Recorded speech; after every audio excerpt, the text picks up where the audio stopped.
One of the main characters who motivates the play is the god of theater and wine, Dionysus.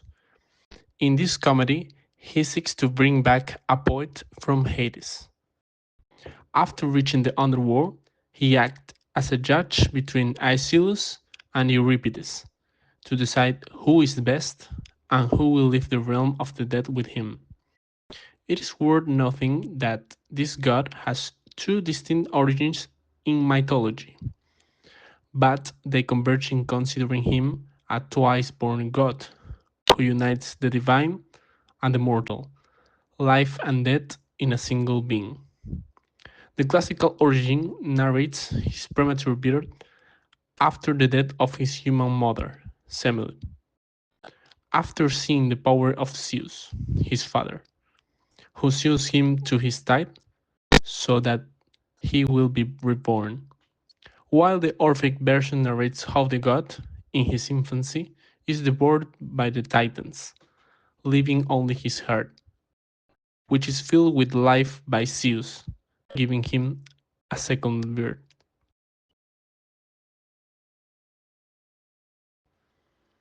Another recurring character in the play, and in other works by Aristophanes, is Hantias, who plays the role of Dionysus' slave and his companion on his descent into Hades, serving as a comic relief in some scenes. In Greek theatre, his representation of the slave as a recurring character in Aristophanes' plays marks a transitional space between the figure of the slave in old comedy and what develops later. Heracles is another of the characters in the Frogs, being the half-brother of the god Dionysus, as he is a demigod son of Zeus. Dionysus seeks his advice because Heracles has visited the underworld without dying. Likewise, he appears as a disguise for both the god of theatre and Hantias. In myth, Heracles was the greatest and the strongest of all Greek heroes, a slayer of monsters with great strength and courage, but having certain defects part of his human half. He is similar to Dionysus because, having a mortal half, he ends up ascending to Olympus as a god, a second birth, although in the case of Heracles, it happens after his adult death. The character of Heracles acquires in comedy and satirical drama a series of burlesque features that distance him from the image of a great hero shown in mythology. Aristophanes portrays Heracles with his most characteristic features: a strong man, not very clever, and with an excessive love for food.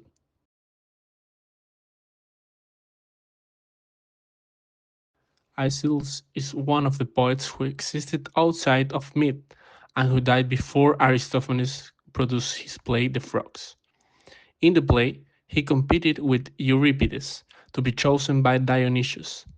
Historically, he is an ancient Greek tragedian, often described as the father of tragedy. He was 31 years older than Euripides and is credited with writing 70 tragedies and 5 satires during his career as a poet. Euripides is a classical Athenian playwright born around 480 BC, who was known for his more modern approach to traditional myths, often portraying flaws in his characters where there usually are none. This separated him from other playwrights of the time, including Aeschylus and Sophocles, and he is now widely regarded as the most rebellious of the three great tragedians of ancient Greece. His unconventional approach to these myths, though unpopular compared to others at the time, are better received by modern audiences today. Aristophanes' The Frogs was inspired by his death in about 406 BC, and the play follows Dionysus' journey to find Euripides in the underworld and return him to the living earth.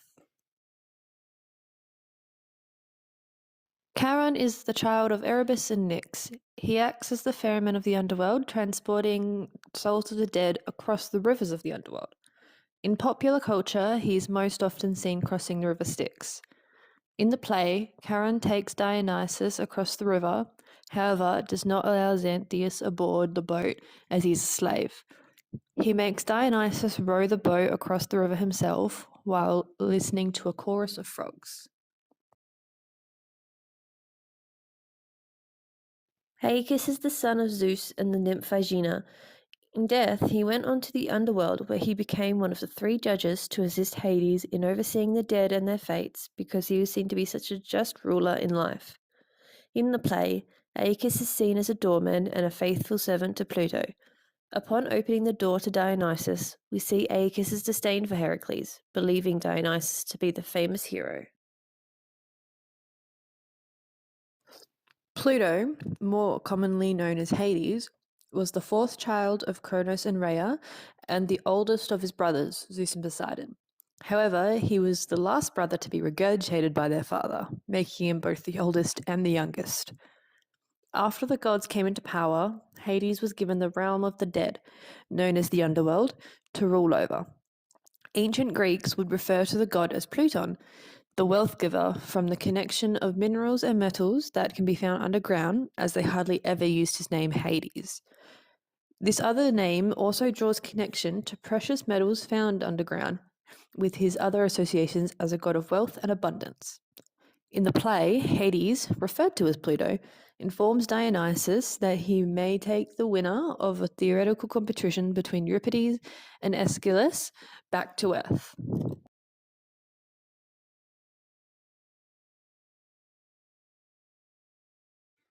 Dionysus and his assistant, Xanthias, arrived at the entrance of the retirement home, the red brick chipped and crumbling.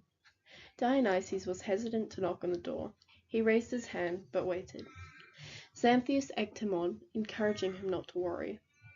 Dionysus thought about how this might be the last chance to save the dying world of engaging and listenable tragedies, poetries, and other literature. Of all of Athenia was doomed if the world was left to the terrible place they had then. He knocked on the door, with it creaking open to reveal a sour-faced man in an outdated security uniform. Dionysus' face drained of color as he remembered what his brother, who he was disguised as, had done not long before. The guard's eyes narrowed, looking at Dionysus with a simmering expression that did not seem welcoming enough to be the entrance of this building. After a moment the guard turned on his heel and disappeared behind the swinging door. Dionysus' knees buckled as he fell to the ground, not believing how a glare was all that had been given to him. Xanthias pulled out a small sponge and tossed it towards him. Dionysus fumbling around with it, pressing it towards his chest, then to his arms and his face, as if trying to gain sympathy. He got none. As Dionysus stood up, he took off his blazer, handing it to Xanthias to put on and hold for him. Moments later, a woman emerged from the door, in a black dress and holding a clipboard. She saw Xanthias in the professor coat and had dressed him with enthusiasm, exclaiming that they had been waiting for him, and that there was a comfy place to sit. Xanthias accepted, intriguing and amused, knowing the mistake the woman had made, but continuing anyway. They both walked down the hall, Dionysus dragging behind Xanthias, and they were led into a dully lit room.